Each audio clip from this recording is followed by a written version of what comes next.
നമോ വെങ്കടേശായ. നമസ്കാരം. ആത്മീകം കുടുംബത്തിൻ്റെ പുതിയൊരു പതിവിലേക്ക് എല്ലാവർക്കും സ്വാഗതം. ഇന്നത്തെ നമ്മുടെ വീഡിയോയിലൂടെ കാണുവാൻ പോകുന്നത് ദീപാവലി പ്രമാണിച്ച് നമ്മൾ നാളെ രാവിലെ ചെയ്യേണ്ട ഒരു പ്രധാനപ്പെട്ട താന്ത്രികത്തെക്കുറിച്ചാണ്. അതായത് ദീപാവലിക്ക് ഏറ്റവും പ്രധാനമായിട്ട് നമ്മൾ ചെയ്യേണ്ട ഒരു കാര്യമാണ് ഗംഗാസ്നാനം എന്ന് പറയുന്നത്. പുലർച്ചെയുള്ള ഗംഗാസ്നാനം വെറും ശാരീരിക ശുദ്ധീകരണം മാത്രമല്ല, അത് ഒരു ആത്മീയ ഉണർവിനെ പ്രതിനിധീകരിക്കുന്ന ഒന്നുകൂടിയാണ്. രാവിലെ എഴുന്നേറ്റ ഉടൻ തന്നെ തലയിൽ എണ്ണ തേച്ചതിനു ശേഷം നേരിയ ചൂടുള്ള വെള്ളത്തിൽ കുളിക്കുന്നതിനെയാണ് ഗംഗാസ്നാനം എന്ന് പറയുന്നത്. ഇത് തമിഴ്നാട്ടിലും നോർത്ത് ഇന്ത്യയിലുമെല്ലാം തന്നെ വളരെയധികം പ്രധാനമായിട്ടും ആചരിക്കുന്ന ഒരു ചടങ്ങ് കൂടിയാണ്. നമ്മുടെ ജീവിതത്തിലെ ഇരുട്ടിനെ ഇല്ലാതാക്കി പ്രകാശം കൊണ്ടുവരുവാൻ സഹായിക്കുന്ന ഒരു ദിനമായിട്ടാണ് ദീപാവലി ദിവസത്തെ കരുതപ്പെടുന്നത്.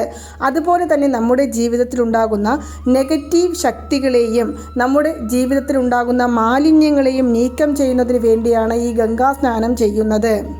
അത് കണക്കാക്കി നാളെ ദീപാവലി ദിവസത്തോട് മുന്നിട്ട് എങ്ങനെയാണ് ഗംഗാസ്നാനം ചെയ്യേണ്ടത് എന്നതിനെക്കുറിച്ച് നമുക്ക് കാണാം.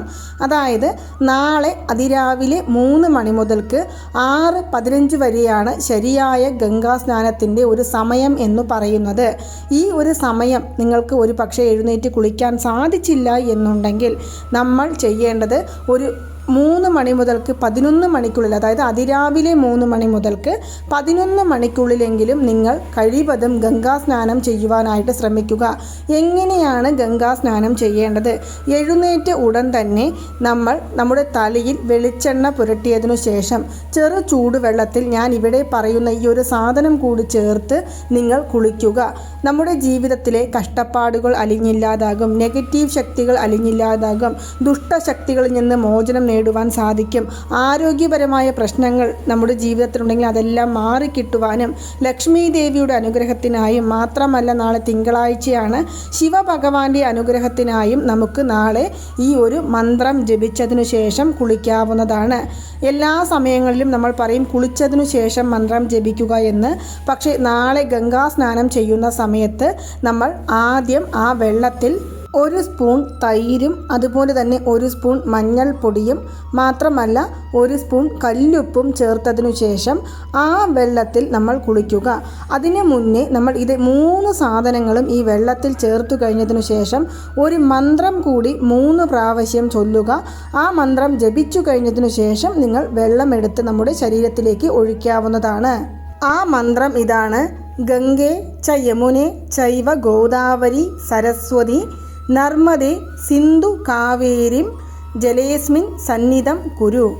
എല്ലാ നദികളും ഗംഗ, യമുന, ഗോദാവരി, സരസ്വതി, നർമ്മദ, സിന്ധു, കാവേരി എന്നീ നദിയിലെ ദേവതമാരുടെ അനുഗ്രഹത്തിനു വേണ്ടിയാണ് നമ്മൾ ഈ മന്ത്രം ജപിക്കുന്നത്.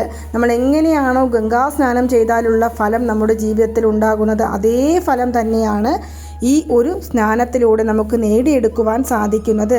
ഈ ഒരു മന്ത്രം 3 തവണ ചൊല്ലിയതിനു ശേഷം ഞാൻ ഇവിടെ പറഞ്ഞ 3 സാധനങ്ങളും ജലത്തിൽ കലർത്തിയതിനു ശേഷം നമ്മൾ കുളിക്കാവുന്നതാണ്.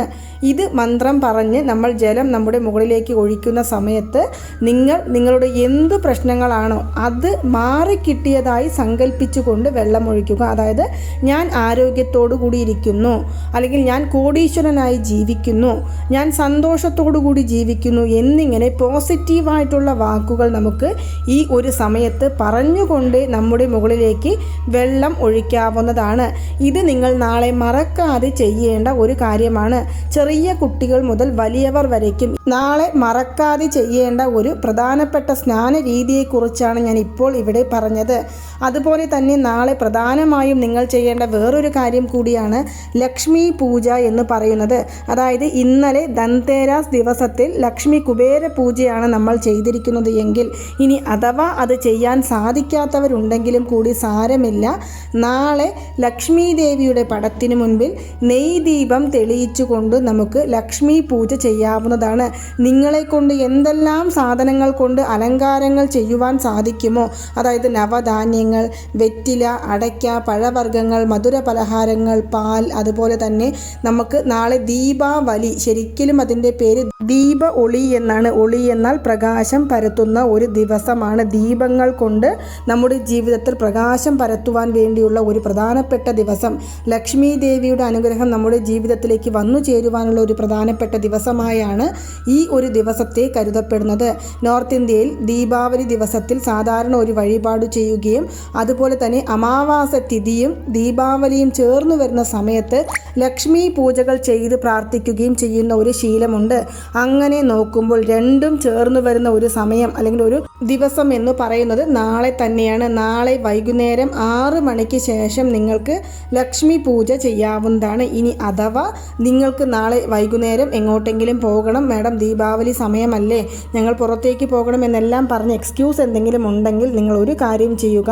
നാളെ ഗുളിക സമയം എന്ന് പറയപ്പെടുന്ന 1:30 മുതൽക്ക് 3 മണി വരെയുള്ള സമയത്ത് നമുക്ക് വീട്ടിൽ ലക്ഷ്മി പൂജ ചെയ്യാവുന്നതാണ്. ഇത് നമ്മൾ ഗുളിക സമയം എന്ന് പറയുമ്പോൾ ഏതൊരു കാര്യങ്ങളും റിപ്പീറ്റായിട്ട് ചെയ്യേണ്ടി വരുന്ന ഒരു സാഹചര്യം ഉണ്ടാകും. അതായത് സമ്പത്തിനു വേണ്ടിയും ഐശ്വര്യത്തിനു വേണ്ടിയും ആരോഗ്യത്തിനു വേണ്ടിയുമാണ് നമ്മൾ ലക്ഷ്മി പൂജ ചെയ്യുന്നത്. ലക്ഷ്മി പൂജ ചെയ്താൽ നമ്മുടെ ജീവിതത്തിൽ സകല ഐശ്വര്യങ്ങളും ഉണ്ടാകും. അങ്ങനെ ഐശ്വര്യങ്ങൾ ഉണ്ടാകുവാൻ വേണ്ടി നമ്മൾ ചെയ്യുന്ന ഈ പൂജ, അതിലൂടെ നമുക്ക് ലഭിക്കുന്ന ഫലങ്ങൾ നമുക്ക് തുടർച്ചയായിട്ട് ലഭിക്കുവാൻ വേണ്ടിയാണ് ഈ ഗുളിക സമയത്ത് ഞാൻ ഈ ഒരു വഴിപാട് നിങ്ങളെ കൊണ്ട് ചെയ്യുവാനായിട്ട് പറയുന്നത്.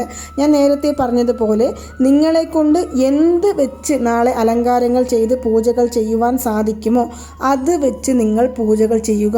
ഈ ഒരു പൂജയ്ക്ക് വേണ്ടി നിങ്ങൾ ഒരുപാട് രൂപകൾ ചിലവാക്കി അത് വാങ്ങിക്കണം ഇത് വാങ്ങിക്കണം എന്ന് എവിടെയും ആരും പറയുന്നില്ല.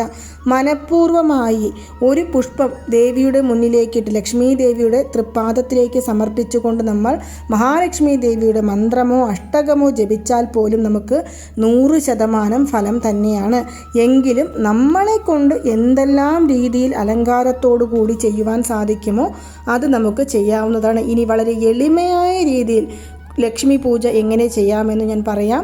ലക്ഷ്മി ദേവിയുടെ പടത്തിൽ നമ്മൾ മുല്ലപ്പൂ കൊണ്ടോ അല്ലെങ്കിൽ നമ്മുടെ കയ്യിൽ ഏത് പുഷ്പങ്ങളുണ്ടോ അതുകൊണ്ട് അലങ്കാരം ചെയ്തതിനു ശേഷം 5 വിളക്കുകൾ മൺവിളക്കുകളിലും നെയ്യൊഴിച്ച് ഒരു വെറ്റിലയുടെ, അതായത് 5 വെറ്റില എടുത്ത് ഓരോ വെറ്റിലയുടെ മുകളിലും 5 മൺവിളക്കുകൾ വെച്ച് കത്തിച്ചതിനു ശേഷം മധുരപലഹാരങ്ങൾ എന്തെങ്കിലും നമ്മൾ ദേവിയുടെ നൈവേദ്യമായിട്ട് സമർപ്പിക്കുക. അതുപോലെ തന്നെ നിങ്ങൾക്ക് പഴവർഗ്ഗങ്ങൾ കിട്ടുകയാണെങ്കിൽ അതും വയ്ക്കാം. പിന്നീട് വെറ്റിലപാക്ക് ദേവിയുടെ മുൻപിൽ സമർപ്പിക്കുക. അതിനുശേഷം നമ്മുടെ പൂജാമുറിയിൽ എന്തെല്ലാം ഉണ്ട്, ചോഴി, താമരമണി മാലകൾ, അതുപോലെ തന്നെ നമ്മൾ പൂജകൾക്ക് ഉപയോഗിക്കുന്ന എല്ലാ സാധനങ്ങളും ദേവിയുടെ മുൻപിൽ വയ്ക്കുക. ഒരു പാത്രത്തിൽ കല്ലുപ്പ്, ഒരു പാത്രത്തിൽ അരി, ഒരു പാത്രത്തിൽ കൊത്തമല്ലി, ഒരു പാത്രത്തിൽ നാണയം, അതുപോലെ തന്നെ ഒരു പാത്രത്തിൽ പരിപ്പ്. ഇവ 5 ധാന്യങ്ങളും വെച്ചതിനു ശേഷം 5 നാണയങ്ങൾ നമ്മുടെ കൈകളിൽ എടുക്കുക. ഈ 5 നാണയങ്ങളിൽ ഓരോ നാണയങ്ങൾ എടുത്തിട്ട് ആദ്യത്തെ നാണയം നമ്മൾ കുലദൈവ മന്ത്രം ജപിക്കുക. ഓം, നമ്മുടെ കുലദൈവത്തിൻ്റെ പേരെന്താണോ അവരുടെ പേര് പറഞ്ഞ് നമഃ എന്ന് പറഞ്ഞിട്ട് ആ ഒരു നാണയം ഒരു ദീപത്തിനു താഴെ വയ്ക്കാം. പിന്നീട് രണ്ടാമത് ഓം ഗണേശായ നമഃ എന്ന് പ്രാർത്ഥിച്ചതിനു ശേഷം ഒരു നാണയം അടുത്ത വിളക്കിൻ്റെ താഴെ വയ്ക്കാം. 5 ദീപമാണ് നമ്മൾ തെളിയിച്ചിരിക്കുന്നത്, അതിനു താഴെ വയ്ക്കാം. പിന്നീട് നമ്മൾ ഓം സ്വർണാകർഷണ ഭൈരവായ നമ എന്ന് പറഞ്ഞ് നമുക്ക് ഒരു നാണയം താഴെ വയ്ക്കാം. പിന്നീട് ഓം കുബേരായ നമ എന്നുള്ള മന്ത്രം ജപിച്ചതിനു ശേഷം ഒരു നാണയം അടുത്ത ദീപത്തിന് താഴെ വയ്ക്കാം. പിന്നീട് ഓം മഹാലക്ഷ്മി ദേവിയേ നമ എന്നുള്ള മന്ത്രം ജപിച്ച് ആ ഒരു നാണയവും നമുക്ക് താഴെ വയ്ക്കാവുന്നതാണ്. ഇത് വെച്ച് നമ്മൾ മഹാലക്ഷ്മി ദേവിയുടെ അഷ്ടകങ്ങളും മന്ത്രങ്ങളും ജപിച്ച് പ്രാർത്ഥനകളും പൂജകളും എല്ലാം ചെയ്ത് ദീപധൂപ ആരാധനകൾ കാണിച്ചു കഴിഞ്ഞതിനു ശേഷം 1 മണിക്കൂറിന് ശേഷം ഈ 5 നാണയവും എടുത്ത് ഒരു പച്ച നിറത്തിലുള്ള തുണിയിൽ ഒരു കിഴി രൂപത്തിൽ കെട്ടി അത് നമ്മുടെ പേഴ്സുകളിലോ അല്ലെങ്കിൽ പൂജാമുറിയിലോ സൂക്ഷിച്ചതിനു ശേഷം നിങ്ങൾ എപ്പോഴാണോ തിരുപ്പതിയിലേക്ക് പോകുന്നത് അപ്പോൾ ഈ നാണയക്കിഴി അവിടെ സമർപ്പിക്കുക. കാരണം നമ്മൾ അവിടെ ഈ നാണയക്കിഴി ഇടുന്ന സമയത്ത് നമ്മൾ ഇടുന്ന ആ ഒരു നാണയം അല്ലെങ്കിൽ ആ ഒരു തുക എത്രയാണെങ്കിലും അത് മുഴുവൻ ഈ കലിയുഗ അവസാനം വരെയും കുബേര ഭഗവാന്റെ പലിശയുടെ കണക്കിലാണ് വെങ്കടാചലപതി ഭഗവാൻ തരാമെന്ന് ഏറ്റിരിക്കുന്നത്.